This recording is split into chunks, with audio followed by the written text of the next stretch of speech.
Buenos días a todas y a todos. Para mí es muy grato recibirlos acá en nuestra casa, en Elinia. Gran parte de las capacitaciones siempre es en las parcelas de los agricultores y en sus casas, esta vez al revés, así que la verdad es que para nosotros es muy grato recibirlos acá en Elinia, en el Instituto de Investigación Agropecuaria. Hoy día me pidieron darles una charla sobre la gestión de residuos agrícolas, así que nos vamos a abocar eso en esta capacitación. Pero para eso... no funciona. Ya. Para eso necesitamos saber qué es un residuo. ¿Alguien me puede decir qué es un residuo o qué piensa que es un residuo? Un desecho. Ya. Residuo o desecho, ¿pero qué es? Entonces, el residuo o desecho es una sustancia, elemento u objeto que el generador, o sea, uno, elimina, se propone eliminar o está obligado a eliminar. Esa es la definición de residuo para el Ministerio de Salud. ¿Ya? Tenemos dos tipos de residuos. Los residuos orgánicos y los residuos inorgánicos o no orgánicos. ¿Qué es un residuo orgánico? Los residuos orgánicos, ¿me van a pasar? Ya. Los residuos orgánicos son aquellos que son biodegradables, es decir, que se descomponen naturalmente. Son aquellos que tienen la característica de poder desintegrarse de manera rápida y transformarse en otro tipo de materia orgánica. Por otro lado, los residuos no orgánicos o inorgánicos son aquellos de características químicas que sufren una descomposición natural, pero de forma muy lenta. Pueden pasar miles de años, 5000 años, y aún así estos no se van a descomponer. Muchos de ellos son de origen natural porque dentro de su composición tienen carbono, pero no son biodegradables. Por ejemplo, los envases de plástico. Generalmente se reciclan a través de métodos artificiales y mecánicos como las latas, los vidrios, los plásticos, entre otros. En el caso de los residuos orgánicos, enfocados a lo que es un residuo agrícola, en el contexto de producción vegetal, nosotros vamos a decir que un residuo agrícola corresponde a aquel residuo de cosecha, es decir, la fracción o fracciones de un cultivo que no constituyen la cosecha propiamente tal. Es aquella parte de la cosecha que no cumple con los requisitos de calidad mínima para ser comercializada, y de forma similar los restos de poda de los cultivos leñosos deben ser considerados asimismo residuos agrícolas estrictos. Entonces, ¿qué es lo que se hace comúnmente con estos residuos agrícolas? A ver, ¿quién me va a decir qué es lo que hacen con estos residuos? Incorpora al suelo, muy bien. ¿Qué?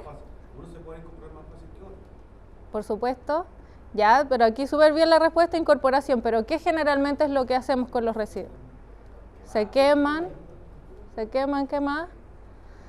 Ya. Las prácticas más comunes del manejo de los residuos a nivel tanto nacional y regional. Dale, Nancy. Dale.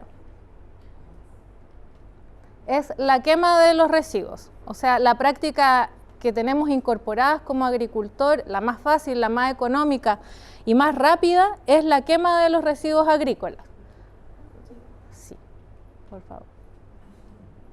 En el último quinquenio, es decir, en los últimos 5 años, se quemaron 6.200 hectáreas solo en la región metropolitana, incluyendo la temporada 2021, donde se quemaron 1.216 hectáreas. ¿Ya? O sea, la quema es una de las prácticas más arraigadas en la cultura del agricultor chileno, también la más usada, por lo mismo que hablábamos, porque es más rápida, los costos son más bajos a corto plazo, porque a largo plazo no es así. Y otra de las prácticas es la acumulación de estos residuos, eliminarlos en lechos de río, a orilla de camino. ¿Y cuál es el problema de esto? Uno, ocupan espacio, pero claramente si yo lo acumulo en mi predio, estoy ocupando un espacio. Pero si yo lo tiro al lecho del río, a orilla de camino, ya no es mi espacio, pero sí genero otros tipos de problemas donde se presentan vectores, que ahí es muy importante lo que hablaba Nancy también en el tema de los controles, de los manejos. Se generan vectores, malos olores, Entonces, es una muy mala práctica agrícola. Y entonces, con estas malas prácticas agrícolas, ¿qué es lo que el agricultor en el fondo está haciendo sin saberlo? Está perdiendo plata. ¿Por qué está perdiendo plata? Una, porque la materia prima que nosotros quemamos es materia orgánica.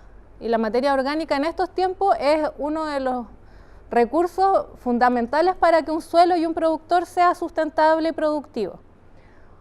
¿Qué más? Cuando nosotros quemamos o botamos estos residuos y no los aprovechamos, esa materia prima tiene nutrientes, nitrógeno, fósforo, potasio, calcio, etcétera, micronutrientes que nosotros no estamos aprovechando. Estamos botando plata. ¿Por qué? Porque no, como mi cultivo necesita, yo tengo que recurrir a comprarlos. Sin embargo, si yo supiera aprovecharlos, de la misma materia prima que yo estoy mal utilizando, podría aprovechar esos nutrientes e incorporarlo en mi producción y así disminuir los costos para no tener que comprar tanto fertilizante. ¿Por qué estoy perdiendo plata? Los focos, cuando yo acumulo y no lo elimino correctamente, se generan focos, pueden llegar mosca doméstica que me va a molestar y que obviamente yo voy a gastar plata para controlarla. Pueden haber hongos en esos productos, se generan hongos que si yo lo estoy acumulando cerca de mi cultivo probablemente se van a infectar y voy a tener que controlar esa enfermedad en el cultivo que yo mismo generé porque la espora se quedó en esa acumulación de rastrojo. Entonces, sí o sí, si no hacemos un buen manejo de alguna manera, ustedes están perdiendo plata, que no se dan cuenta, pero sí lo están haciendo. ¿Y cuál es uno de los mayores afectados con estas malas prácticas? El suelo. El suelo. Cuando yo quemo, elimino materia orgánica de mi suelo, estoy eliminando microorganismos de mi suelo, estoy perdiendo fertilidad de mi suelo, estoy erosionando mi suelo. Cuando yo no utilizo todos estos residuos y los acumulo, también estoy perdiendo todos esos nutrientes que podrían volver al suelo. ¿Y qué es lo que pasa? Ayudamos a generar una erosión en nuestro suelo. Según el último estudio de erosión realizado en el año 2010, en Chile casi el 49,1% de los suelos del territorio nacional están afectados en algún grado de erosión. O sea, es casi el 50%, la mitad de Chile está con un grado de erosión importante. Y eso debe ser muy preocupante para nosotros, sobre todo con el tema del calentamiento global, ¿no es cierto?, de que nos tenemos que adaptar a ciertas condiciones. ¿Y qué pasa? Que ya no tenemos tierras tampoco cultivables. Entonces, con estas malas prácticas nosotros aceleramos que los suelos que sí son cultivables, en un tiempo más cercano probablemente ya no lo van a hacer porque estamos aportando para que estos suelos se erosionen, se desertifiquen. En Chile el 23% del territorio nacional se encuentra en estado de desertificación. ¿Qué quiere decir eso? Que es un suelo que no es fértil, que no es productivo, que nada, aunque uno haga maravillas, no va a crecer nada en ese suelo, porque es un suelo que ya no tiene vida, que está muerto. Entonces, es un 23% del territorio nacional, es mucho. Y un 53% se presenta en estado de sequía. Entonces, no tenemos agua, estamos con problemas de que estamos aportando a que los suelos no nos estén produciendo, tenemos que tomar medidas. Este es un videito, dale nomás, donde la erosión disminuye el potencial del suelo para mitigar y adaptarse al cambio climático y causa la pérdida de la biodiversidad del suelo. Para que se formen entre 2 y 3 centímetros de suelo hacen falta 1000 años, imagínense. El reloj está en marcha. Las actividades humanas insostenibles están acelerando la erosión del suelo. Es nuestra responsabilidad detener la erosión. Los agricultores pueden adoptar prácticas de gestión sostenible del suelo. Este es un video generado por FAO, por la iniciativa que tienen de suelos vivos. Y el video en el fondo es mucho más largo, yo corté la parte que me interesaba a mí mostrarles, pero deja gran parte de la responsabilidad en ustedes como agricultores en poder tomar medidas para que esto tenga en algún grado, se pueda mitigar o frenar. No, hay que ver. Bueno, entonces ahí es donde entra esto que yo les comento de qué hacer con los residuos, qué gestión de residuos podemos hacer nosotros. Y es importante que ustedes entiendan más o menos el mecanismo para poder tomar estas medidas. Este es un video así antiguo, pero que está en YouTube, pero es el mejor que he encontrado, pero es muy antiguo. Es de un bosque de haya japonesa, donde muestra este bosque cómo se empieza a descomponer esta materia orgánica de forma natural que sale del bosque y va generando suelo vivo, rico. Entonces, en el fondo, de forma natural vemos cómo cuando las hojas, las ramas caen al suelo, los microorganismos empiezan a funcionar, a descomponer esta materia orgánica y a formar suelo. Esto es una imagen a microscopio donde sale la hoja y ustedes ven esos hilitos que son las hifas de los hongos que empiezan a alimentarse de esta materia orgánica.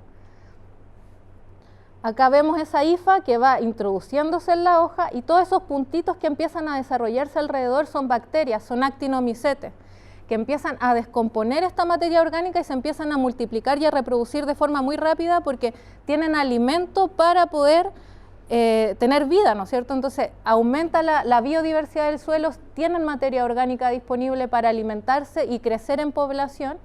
Y aquí vemos, creo que son 10 años que muestra, donde se ha formado un perfil de suelo importante solo con la caída de las hojas sin removerla y la descomposición de los propios microorganismos que se encuentran en el suelo.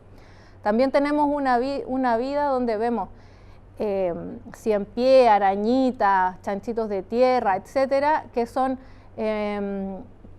insectos detritívoros que se alimentan de materia orgánica y ayudan a descomponer en el fondo algunas de las partes más complejas de la materia orgánica.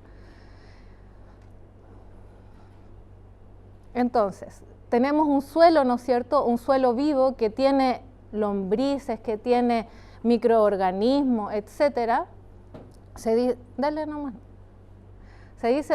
que en una cucharada de suelo, en una cucharadita de té de suelo, tiene más de 1 billón de organismos vivos, entre bacterias, hongos, microorganismos, protozoarios, gusanos, etcétera. Y que en el suelo alberga 1/4 de la biodiversidad del planeta. O sea, imagínense la importancia que tiene el suelo en la vida y en la producción hortícola. Alberga 1/4 de la biodiversidad del planeta. O sea, nosotros no nos damos cuenta de la cantidad de vida que hay en el suelo y es necesario alimentarla a todos esos animalitos que vemos ahí, los microorganismos de la imagen. La única manera de ellos seguir viviendo es que los alimentemos y ellos se alimentan de materia orgánica. Materia orgánica que, ya dijimos en un principio, por lo menos en la cultura de nosotros es mucho más fácil quemarla o botarla en el lecho del río. Pero démosle un valor. Nosotros estamos con problemas hídricos, con problemas de erosión. Podemos gestionar ese residuo para darle un valor y así mejorar nuestra producción, mejorar nuestro suelo, ayudar a mitigar el cambio climático y podemos generar un granito de arena de parte de nosotros. Entonces, tenemos una planta, esa planta que ya va a estar en senescencia. Esto es materia orgánica, ¿está funcionando? Es materia orgánica, la planta está compuesta por carbono, nitrógeno, ¿no es cierto? Y también por sustancias inorgánicas y sustancias orgánicas. Dentro de las sustancias inorgánicas vamos a tener el agua, minerales, macro y micronutrientes, que nosotros obviamente los requerimos para nuestra producción. Nosotros sabemos que si queremos que una lechuga crezca hay que alimentarla también, hay que darle nitrógeno. Y si tenemos una planta que más encima nosotros sí la alimentamos en la producción y la vamos a quemar o la vamos a dejar acumulada, estamos perdiendo parte de la alimentación que le dimos a ese cultivo, porque no todo se va en lo que nosotros cosechamos, sino también en la planta que queda ahí en terreno. Y sustancias orgánicas como los glúcidos, los lípidos, las proteínas, ácidos.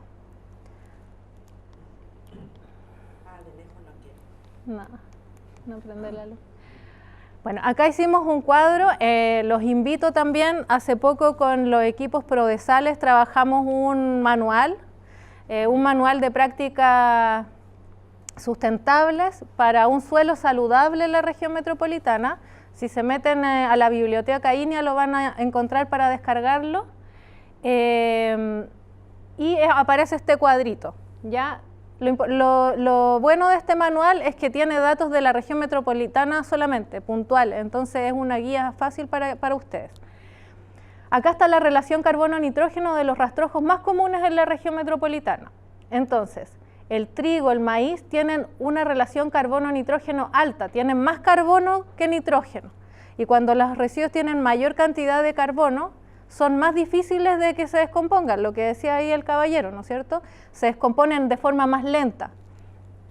Pero los residuos que tienen mayor cantidad de nitrógeno, como la lechuga, el coliflor, poroto verde, que tienen entre 11 relación carbono-nitrógeno a 18, su descomposición es más rápida. Entonces, cuando nosotros vemos un cultivo de lechuga, cuando terminan de cosechar, la dejan ahí y a la semana eso ya está descompuesto, ¿no es cierto? No hay ningún problema.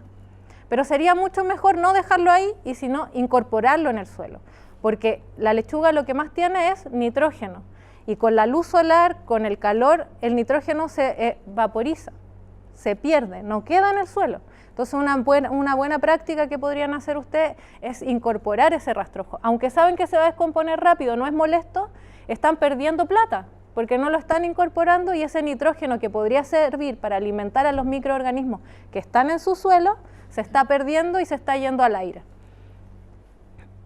La dieta microbiana ideal es de 24:1, o sea, cualquier rastrojo que tenga una dieta microbiana de 24:1, nosotros vamos a saber que es la óptima para un microorganismo. No vamos a necesitar ni más nitrógeno ni más carbono porque eso el microorganismo se lo come sin ningún problema. Pero ¿qué pasa cuando tenemos estas relaciones altas de trigo de 89, maíz de 43? La descomposición es más lenta, porque el microorganismo no solo necesita carbono, necesita nitrógeno para tener energía y reproducirse.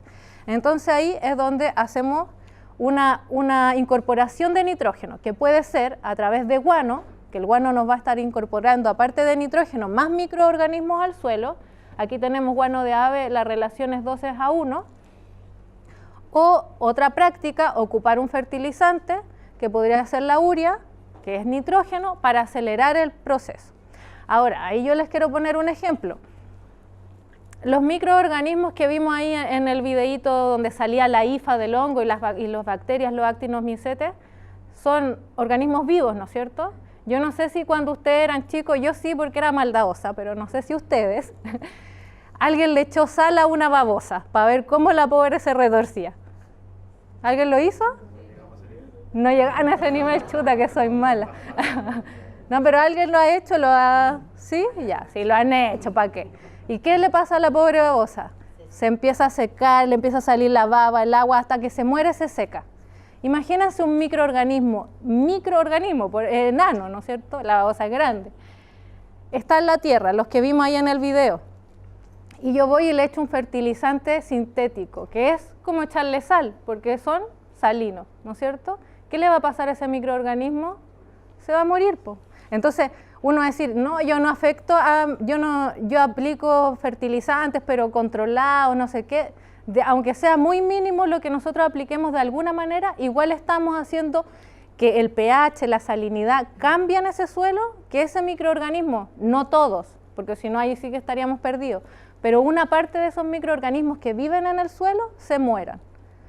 ¿Ya? Entonces, por eso siempre hay que preferir como prácticas que puedan ser sostenibles en el tiempo. Y por eso recomendamos, en vez de aplicar urea, aplicar guano, en el caso si vamos a incorporar trigo.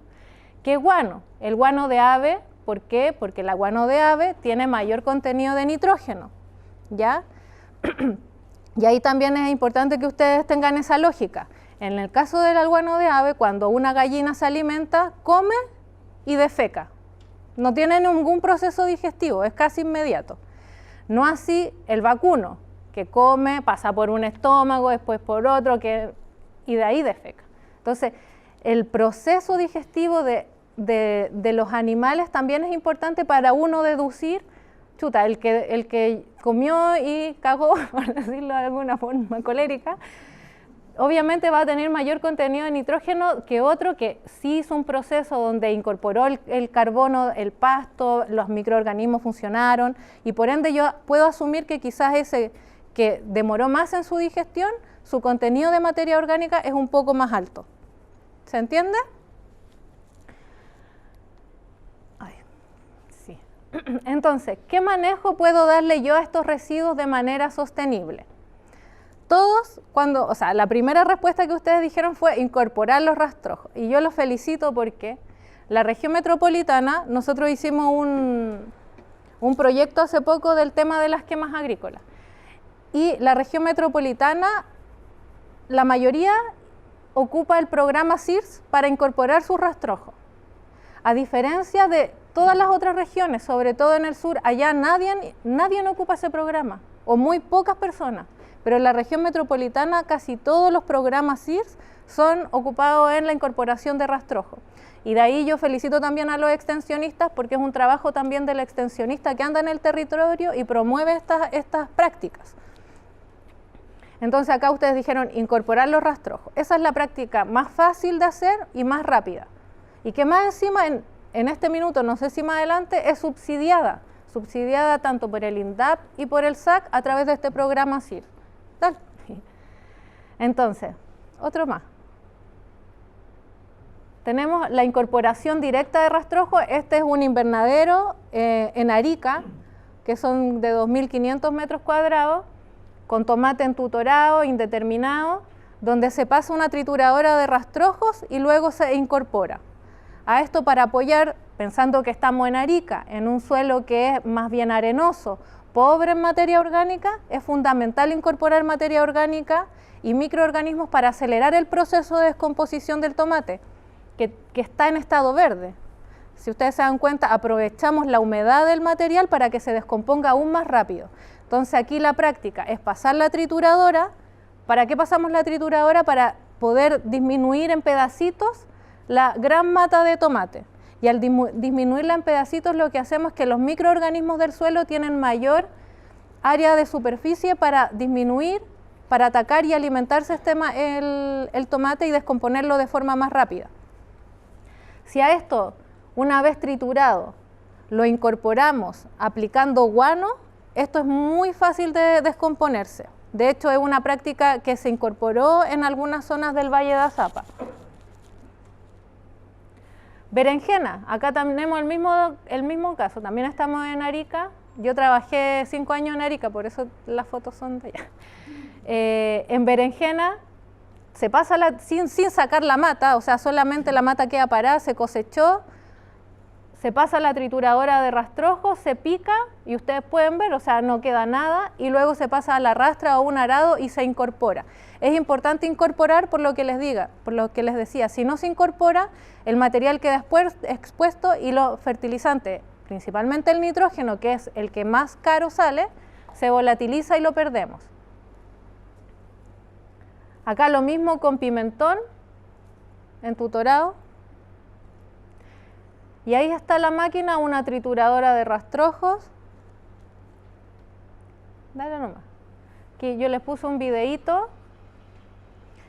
Esta es una trituradora de rastrojo que, si no mal recuerdo, creo que tenía 60 centímetros de ancho, que se puede pasar, en este caso en el cultivo del maíz, con el cultivo parado, o sea, se cosechó y se pasa la trituradora de rastrojo y deja en la misma hilera el material picado.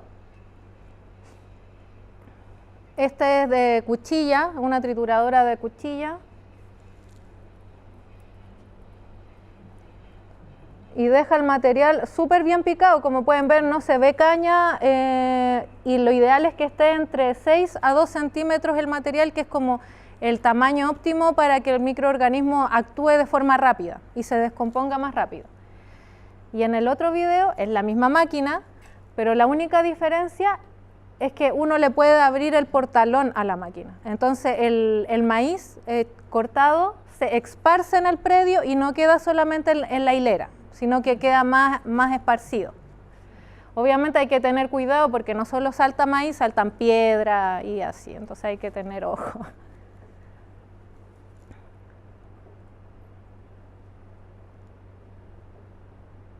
Entonces, una vez que nosotros chipeamos este material, lo ideal sería incorporarlo y agregarle agregarle nitrógeno de alguna forma. Lo recomendable es guano de ave, en este caso. Y como les digo, esto es financiado por este programa SEARS.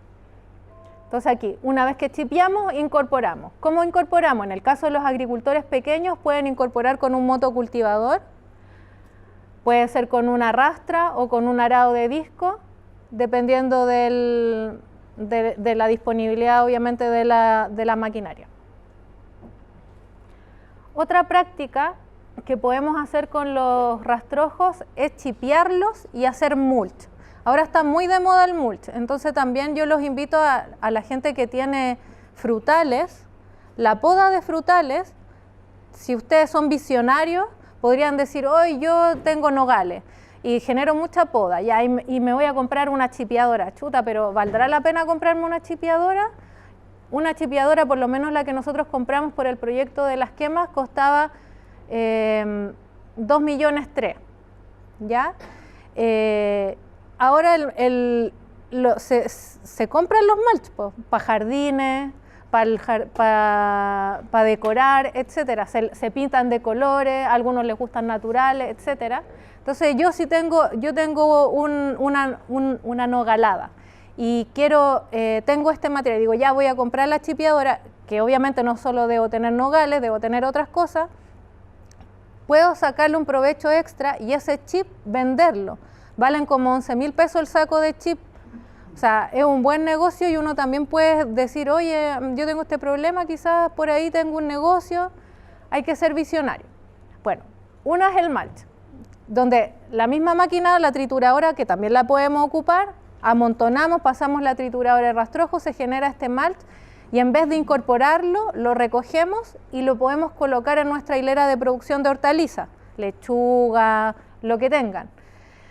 ¿Cuáles son las ventajas del mulch? Una es que protege el suelo de la radiación directa y variación de temperatura. Ahora que estamos con el problema de es maravilloso para las frambuesas, para los arándanos, etc.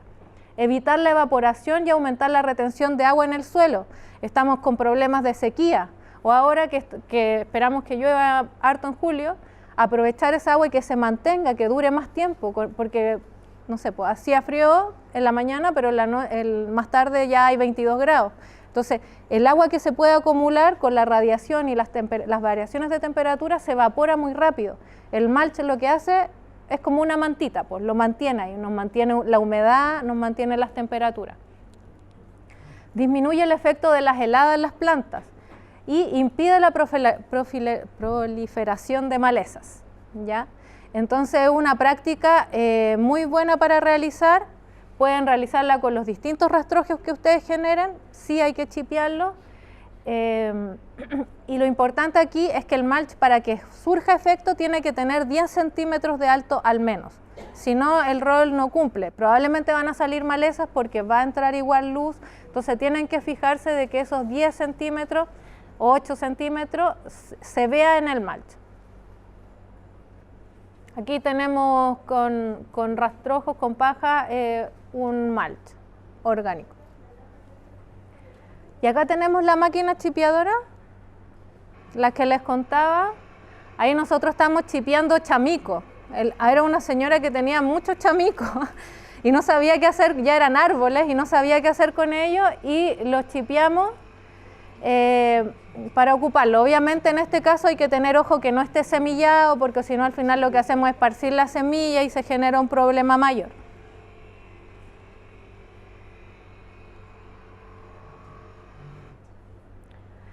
Otra práctica que podemos hacer con los rastrojos es la generación de un abono orgánico, el compostaje.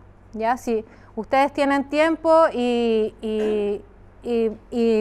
ven la proyección, también es un buen negocio. Si ustedes generan hartos residuos, hacer compostaje para vender es un muy buen negocio. El compostaje es un proceso biológico de descomposición aeróbica, es decir, que necesitamos la presencia de oxígeno. Proviene de la mezcla de materiales orgánicos en condiciones específicas de aireación, humedad, temperatura y nutrientes, y con la intervención de bacterias, hongos y numerosos insectos detritívoros. En el fondo, el compostaje Es como lo mismo que pasa cuando yo hago una incorporación directa del rastrojo al suelo, donde los microorganismos del mismo suelo me van a atacar esa materia orgánica y me la descomponen, pero yo la hago de una forma artificial, creada, porque junto a estas materias orgánicas, los microorganismos van a venir probablemente en el guano, también lo dejamos en contacto con el suelo, donde los microorganismos del suelo también suben a hacer el proceso. Esto se hace en pilas, no se hace en hoyo. Y hacemos materia orgánica, un abono orgánico, porque esto no es suelo. Esto es un abono orgánico que me va a estar entregando nutrientes, nitrógeno, fósforo, potasio, magnesio, calcio, etc. Y aparte de todos los nutrientes que me entrega mucho microorganismo benéfico. Más, en el fondo, lo que yo voy a hacer es poblar mi suelo con biodiversidad. Probablemente una biodiversidad que se ha ido disminuyendo porque yo aplico fertilizantes o porque no hago rotación de cultivo o porque soy un productor intensivo. Entonces, es una práctica recomendada de hacer, que no es difícil, es fácil. Eso principalmente. El abono orgánico constituido principalmente por materia orgánica estabilizada, esa es la diferencia entre el guano, supongamos. El guano no es materia orgánica, me está entregando nutrientes, pero no está estabilizada, a diferencia del compost. El compost es materia orgánica estabilizada, entonces yo no la pierdo tan rápido en el tiempo. Puede estar 2 años sin ningún problema. El guano no, el guano en la temporada del cultivo se pierde. Entonces por eso es estabilizada y por eso tiene un mayor valor. Donde no se reconoce su origen, es libre de patógenos y semillas de planta, aplicando al suelo mejora sus características físicas, químicas y biológicas. Eso es importante. Cuando yo ocupo, siempre preguntan ya, ¿en el compost puedo echar plantas enfermas? Sí, puede colocar plantas enfermas, pero es fundamental que usted haga un monitoreo de las temperaturas, porque las temperaturas en el compost suben hasta 70 grados. Y eso nos asegura de que nosotros nos eliminamos cualquier patógeno presente en las materias primas que ocupamos o en el mismo guano. Y también me asegura de que no voy a tener semillas de malezas viables para cuando yo aplique este compost.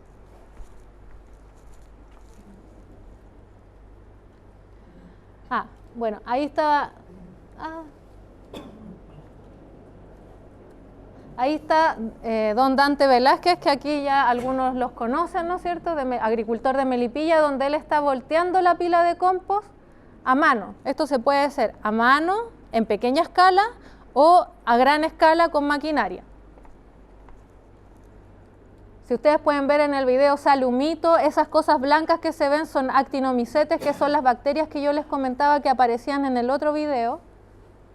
Y está esta volteadora de compost, que es una máquina que tiene un rodillo sin fin en el fondo y va pasando y va girando, aireando esta pila de compostaje, y también tiene la ventaja de que en esta parte tiene como una cinta de riego donde va tirando agua, entonces mientras voltea también humedece la pila. Esta es una parcela en el Valle de Azapa, donde las pilas las hacíamos con poda de olivo y tomate principalmente. Ahí les cuento una anécdota. Ese agricultor se llama Enrique Pineda. Él tenía esa volteadora porque su suegro la había comprado, pero nunca la habían usado, estaba ahí tirada ya. Cuando llegó el proyecto en el que trabajaba yo, que también tenía mucha relación con el manejo de residuos, promovimos esto de hacer compostaje, compramos la trituradora rastrojo, esa que les mostré, y él empezó a incorporar esta práctica. Él compraba compost, él tenía 16 hectáreas, creo que 6 eran de olivo y las otras eran tomate bajo invernadero. Y él compraba compost acá a Rosario, en Santiago, y pagaba y gastaba como 15 millones de pesos solo en el compost. Imagínense, de Santiago a Arica llevar los sacos de compost, y cuando él empezó a hacer esto le hicimos análisis al compost de Rosario y al compost del que hacía él. Espectacular. El único problema que tenía así el compost es que era sobre la conductividad eléctrica era muy alta. ¿Por qué? Porque las aguas de Arica y en sí es salino. Entonces era complejo bajar esa conductividad porque los cultivos y rastrojos que ocupábamos ya eran salinos de por sí. Entonces lo que hicimos fue, cuando el compost estaba listo, regar un poco más para bajarle un poco la salinidad y poder ocuparlo. El caballero nunca más compró, nunca más se gastó 15 millones de pesos porque tenía la maquinaria, tenía la materia prima, entonces tenía todo para hacer su propio compostaje y de buena calidad. Ya, otra práctica que nosotros podemos hacer con los desechos agrícolas, pero esta ya es más específica, es la desinfección de suelo a través de la biofumigación.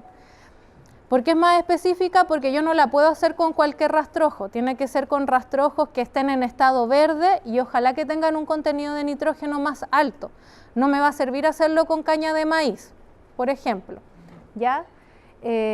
¿Cuál es la materia prima ideal para hacer biofumigación? Las crucíferas, ¿ya? Cualquier crucífera, pero se puede hacer con avena, yo lo he hecho con los rastrojos de tomate y ha funcionado súper bien. ¿Cuál es el ideal? Estoy diciendo las crucíferas porque generan mayor cantidad del gas que yo necesito para matar los patógenos que están en el suelo, principalmente nemátodos. Entonces, la biofumigación se define como la corrección del suelo con aplicaciones de materia orgánica, la cual en su descomposición libera gases que eliminan o controlan plagas presentes en el suelo. Es una técnica que estimula la actividad microbiana en el suelo, incrementando las poblaciones de nemátodos que se alimentan de bacterias o virus, al igual que los nemátodos predadores. ¿Ya? Acá la diferencia con la incorporación directa es que acá yo les doy todas las condiciones a mis microorganismos para que empiecen a descomponer y les pongo un plástico o los sello de alguna manera. También se puede sellar con agua o con un rodillo compactando, que no es lo ideal. Entonces el gas de la descomposición natural, cuando quiere salir, no puede salir porque está el plástico. Entonces se mantiene ahí y se hace una desinfección de suelo, ¿ya? Es súper efectiva para la gente que tiene nematodo, es muy efectiva. Bueno, entonces, en resumen, todas estas prácticas sustentables que hemos estado conversando, lo que hacen es que es aumentar la materia orgánica de nuestro suelo. Y aquí dice, los suelos saludables producen cultivos saludables. En la foto de allá tenemos un terrón de un suelo orgánico y un suelo de un terrón convencional. Claramente en el convencional no tenemos un terrón, porque no hay una estructura la cual la materia orgánica ayuda que se mantenga. En el caso del suelo orgánico, el terrón se mantiene perfectamente con el agua, está ahí formadito. En el que es convencional, se disgregó rápidamente porque no hay una materia orgánica y una estructura importante del suelo. Estudios por Rodal Institute dice que si nosotros aumentamos en 1% la materia orgánica de nuestros suelos, podemos retener adicionalmente 224.000 litros de agua por hectárea. O sea, imagínense lo importante que es la materia orgánica, sobre todo en el caso de nosotros que estamos con problemas de sequía. Otro dato importante, esto lo entrega la FAO, dice, la agricultura, la silvicultura y otros usos de la tierra causan casi una cuarta parte de las emisiones de gases de efecto invernadero de origen humano. Sin embargo, 1/3 de las soluciones para los objetivos climáticos provienen de la agricultura. O sea, 1/3 proviene de ustedes como agricultores, de promover prácticas, de incorporar prácticas para solucionar el tema de el cambio climático en el fondo. Otro dato dice, los suelos degradados liberan 78 gigatoneladas de dióxido de carbono a la atmósfera. Sin embargo, la rehabilitación de estos suelos degradados puede eliminar 51 gigatoneladas de dióxido de carbono a la atmósfera. O sea, si nosotros empezamos a recuperar suelos que teníamos degradados, incorporando materia orgánica, agregando estas materias primas, los residuos, nosotros vamos a estar ayudando de alguna manera, aunque sea con un mínimo granito de arena, en recuperar la captación de carbono y el tema del cambio climático. Acá les voy a presentar 3 videitos que generamos por el proyecto de las quemas.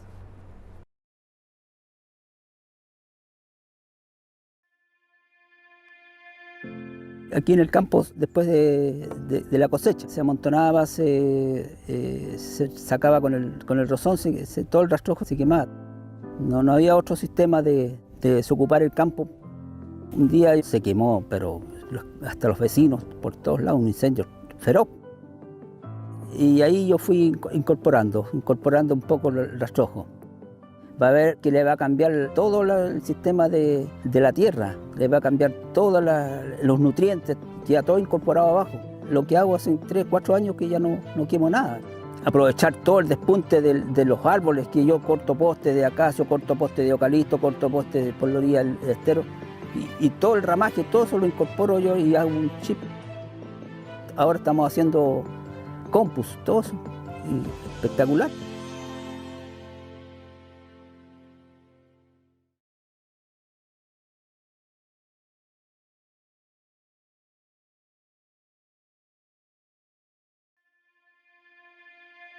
Hace unos 5 años atrás me vi obligada a quemar los restos de la poda de mi parcela. Me sentí tan mal porque sabía que estaba haciendo un daño al medio ambiente, al suelo y a todo. La quema ya nos tiene en una crisis climática. Eso me hizo recapacitar, pensar qué puedo hacer con todo esto. Hace unos 2 meses atrás llegó INEA. Desde ese momento aprovecho todo, guano, hoja, rama, poda, para hacer un mejor abono o mulch orgánico, natural, para mis árboles, para mis hortalizas, durante el resto de lo que me queda de vida.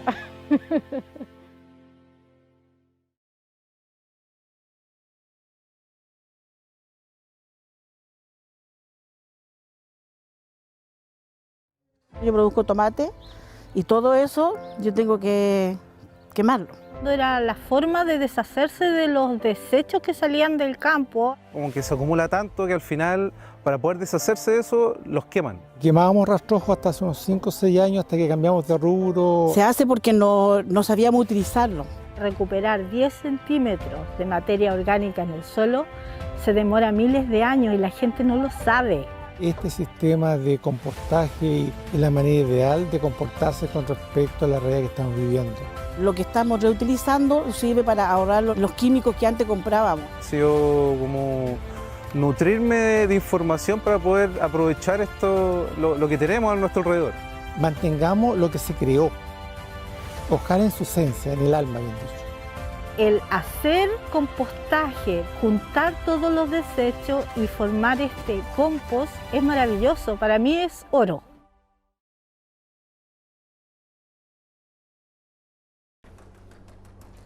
Bueno, eso, los invito a seguir el hashtag Yo Nutro Mi Suelo. Si ustedes siguen redes sociales o hacen alguna práctica, si lo pueden colocar, se agradece, y quedo atenta a cualquier consulta. Lo otro, en esas fichas técnicas que les mandaron en las carpetitas, está mi correo electrónico también, por si tienen dudas o quieren saber algo, no hay problema.